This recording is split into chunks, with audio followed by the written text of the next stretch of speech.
Coucou tout le monde. Voilà, je vous refais une petite vidéo parce que il m'est arrivé des trucs incroyables ces derniers jours et je voulais vous les partager. Comme certains d'entre vous le savent, j'avais prévu de faire tout un trajet en 4 mois de la Colombie à Cuba, en passant par chaque pays. C'était tous des pays que j'avais vraiment envie de découvrir. Et après le Panama, il y a vraiment eu un truc en moi qui me disait de bouger, quoi, de monter vers le Guatemala et le Mexique le plus rapidement possible. Donc j'ai tout croisé, j'ai fait 40 heures de bus, j'ai pas vu tous les pays que je voulais voir à la base. Et je suis arrivée au Guatemala où j'ai passé quelques jours au lac Atitlan.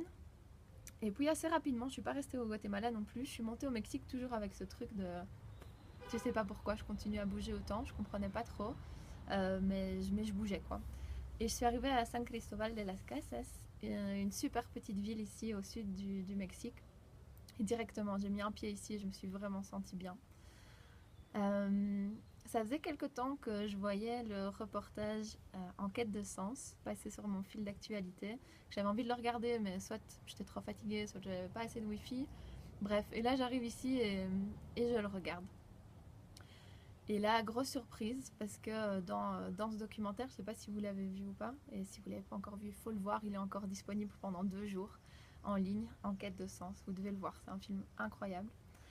Dans ce documentaire, on voit apparaître un chaman mexicain qui se balade dans la ville où je suis et qui emprunte en plus la même rue, qui monte les mêmes marches, qui va vers la même église dans laquelle je me suis baladée 2 heures auparavant, quoi. Et j'hallucine, je me dis mais what, qu'est-ce qu'il fait là?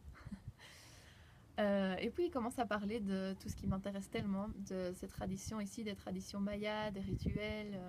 Et ici, ils font ce qu'ils appellent les temazcal. Et ça, c'est Maryse, une pote à moi, qui avait publié ça 2 jours avant. Et je me disais, il faut que je fasse ça. C'est des huttes de sudation, donc c'est vraiment c'est comme une sorte de sauna qu'ils utilisent ici, ou ils utilisaient depuis le temps des Mayas, euh, pour se nettoyer, voilà.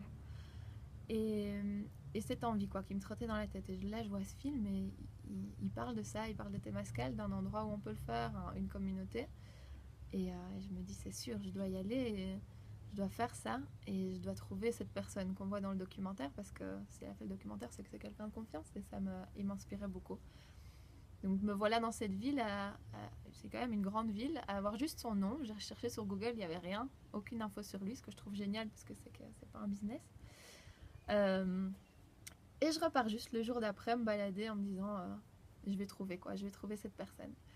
Je tombe sur un petit marché où ils vendent tous des bracelets, des tissus mexicains, etc. Et je m'arrête à un endroit, un petit étal, et je regarde ce qu'il faisait et je commence à parler au monsieur, à l'artiste, il me demande qu'est-ce que tu fais ici, combien de temps tu restes, et je lui explique quoi. Je lui explique, je sais pas trop ce que je fais ici, mais je me sens bien ici. Et, euh, et là, je cherche une personne qui fait les Temascal euh, et voilà, il me dit ah, il s'appelle comment et je lui dis son nom et il dit c'est mon frère. Donc c'était incroyable. J'en revenais pas. Donc il m'a donné les coordonnées et voilà. Et là je vais partir. Donc c'est un endroit où ils sont à fond dans la permaculture. C'est une communauté, ils sont en pleine nature. Ils font les temazcal. Je sais que je vais apprendre plein de choses sur ces communautés ancestrales, sur toute la sagesse maya qui est au Mexique. Enfin tout ce qui moi me passionne. Et j'avais vraiment envie de vous partager ça que encore une fois, et je me répète et je le sais et je m'en fous parce que c'est tellement important. Mais encore une fois, c'est vraiment de suivre ces élans du cœur, quoi. Suivre ces élans du cœur, même à des moments où ça vous paraît complètement insensé et où mon plan de base, c'était de passer par tous ces pays qui sont tellement magnifiques, le Costa Rica, le Nicaragua, et j'avais envie de les faire. Et en même temps, il y avait ce truc en moi qui me disait, mais vas-y, quoi, monte, monte, monte.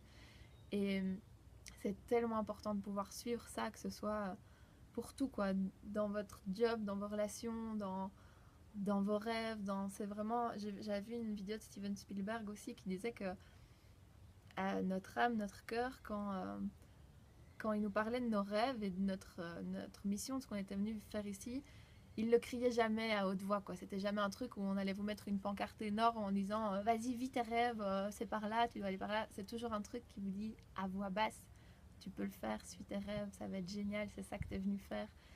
Et, euh, et il faut pouvoir écouter cette petite voix.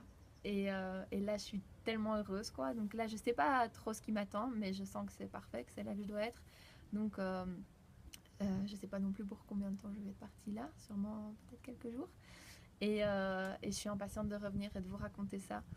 Et voilà, j'avais vraiment envie de vous partager ça, écouter cette petite voix, quoi, encore et encore. Et je vais continuer à vous le dire parce que c'est super important et que ça me rend tellement heureuse et que j'ai vraiment envie que vous soyez heureux comme ça.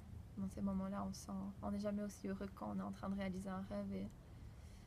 Et là, c'est un beau rêve qui se réalise. Donc voilà, suivez cette petite voix.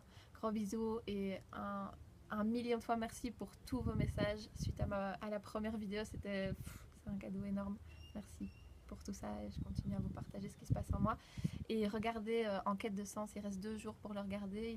Il est disponible gratuit en ligne et c'est génial. C'est d'un documentaire comme ça qu'on a besoin pour faire bouger les choses, pour réunir les gens. Il y a des gens super intéressants comme Pierre Rabhi qui parlent dedans et plein d'autres. Regardez-le. Gros bisous tout le monde, bonne journée et suivez cette petite voix. Je vous aime très fort. Gros bisous.